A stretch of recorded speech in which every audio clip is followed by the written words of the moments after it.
Hi, I'm a wheelchair user. I need to use blue zones frequently, and I do find them to be really helpful. I do think that they are abused by people who are not disabled, and I think that's a separate issue. It's an important one, but I think it's separate. They recently added a blue zone to a park, Holly Park, near me. It was a huge help. The blue zone is nowhere near the accessible entrance, which is downhill, which is a problem, but the blue zone did help. And I think blue zones are worth adding because that says specifically this is for disabled people. And I think that's what's really lacking. A green zone or a white zone does not say that. And we have to compete with Uber and Lyft drivers and cab drivers for my caretaker to drop me off at the hospital. I also think that when you cite people for violating a blue zone especially, where does that money go? Let me ask again, where does that money go? I think it goes into the general fund.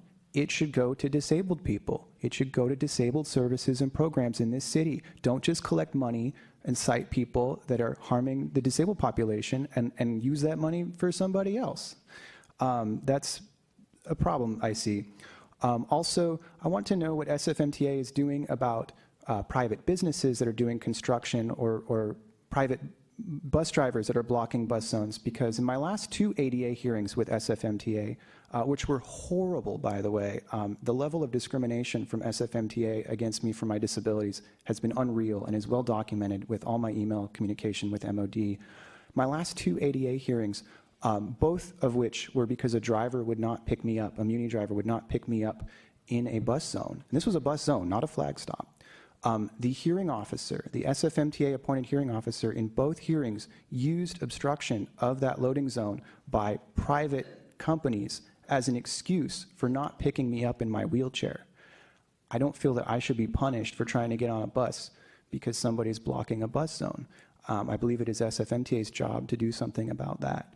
In my last hearing, which was a week ago, it was on Friday last week, specifically, they said that that there was construction, and that explained why the bus driver didn't have to pull up to the curb. I couldn't even get into the bus off the sidewalk. So if you're gonna have construction in a bus loading zone, build a temporary ramp at the very least. If you're gonna tell people that, oh, there's construction, that's why the bus driver couldn't stop there, well, build a temporary ramp so we can get off the sidewalk. They did it over on Van Ness here. They have a great temporary ramp, just a few blocks from here.